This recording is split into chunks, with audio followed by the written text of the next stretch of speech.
What's good, y'all? So in this video, we are going to talk about the side of manifestation that people don't seem to want to talk about. And that's the fact that you will tend to opposite the exact opposite of what it is that you're trying to manifest and bring into your life. All right.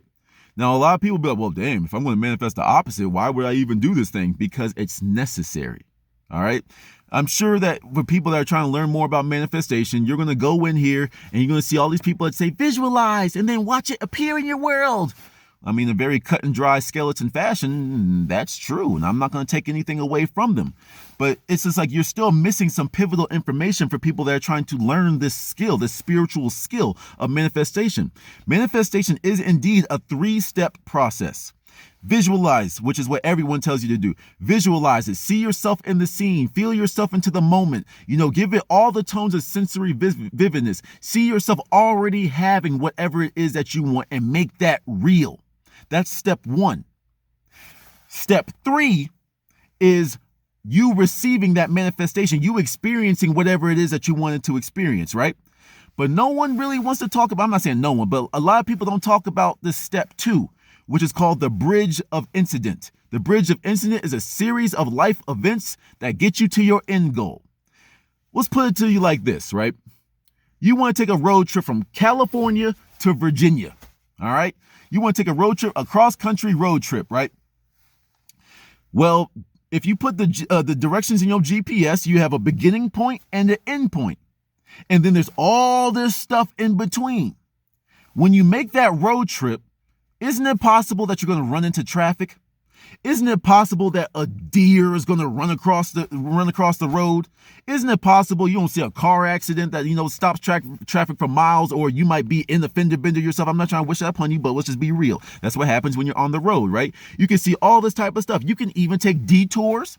You can take pit stops. All that type of stuff happens from A to B. So why are we not talking about everything that's happening in the middle there? You see? This is what I mean, that there is the possibility that you may actually manifest the opposite of what you want.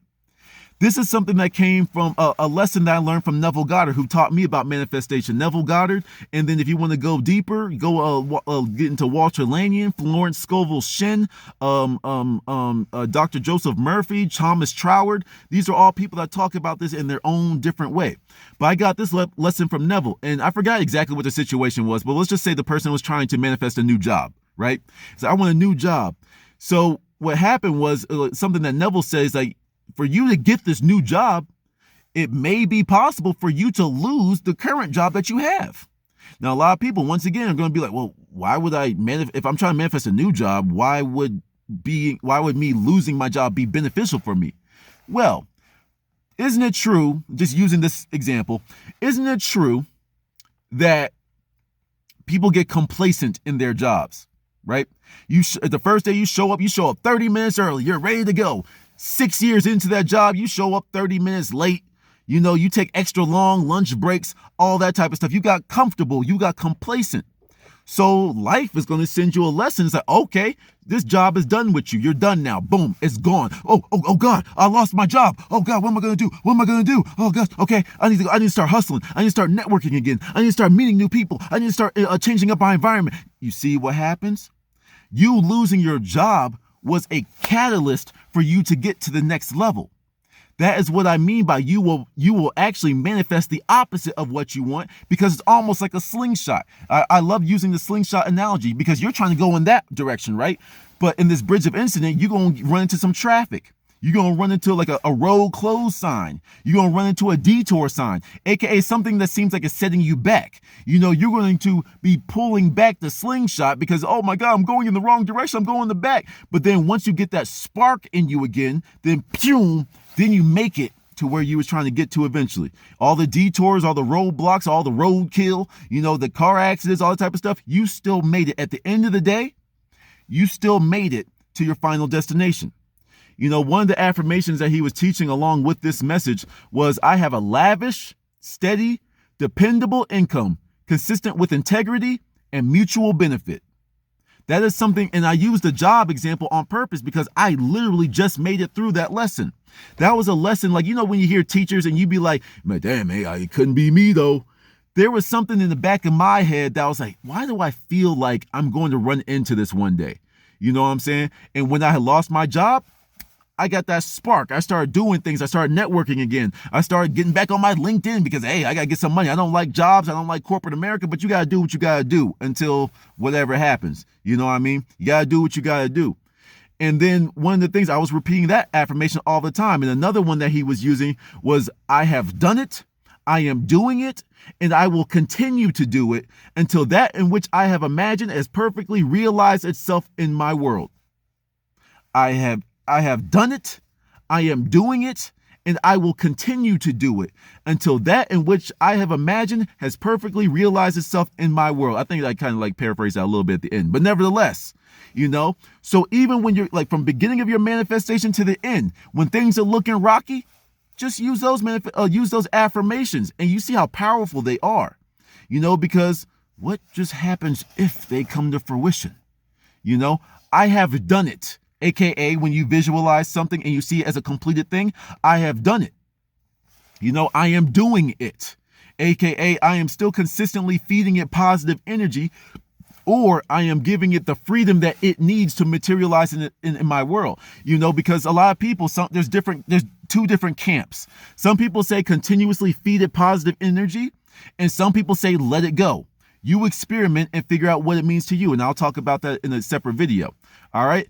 And then I will continue to do it until that in which I've imagined, aka I will keep the energy that all the energy that I built up in this, all the correct mindset, all the correct frequencies and energies that I've been pumping to this, I'm going to now maintain that energy now.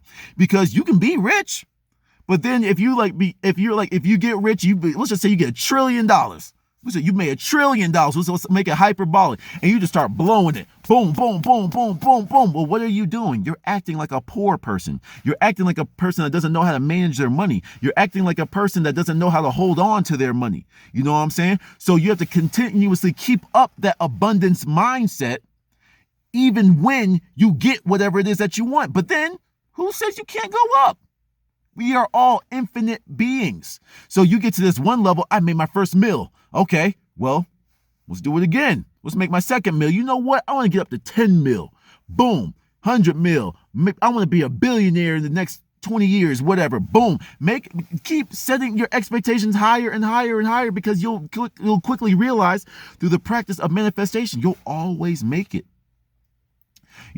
I will make a separate video on this, but while the thought came up, it's like you also have the opportunity to change your mind. That happens too. Let's just say you're trying you want to manifest love. I want to manifest love because I'm using my own experiences here. You manifest love, manifest love, blah, blah, blah, blah, blah. Well, sometimes you'll get that opposite. Well, you're like, well, you know what? Hold on. Actually, I've been seeing this love and it feels nice and whatever, but I think I want to spend some time with myself. I think I want to get to know myself real quick. But guess what? Even with you making that decision, that's an example of the detour on the bridge of incident. It's like, I thought I wanted this now, but you know what?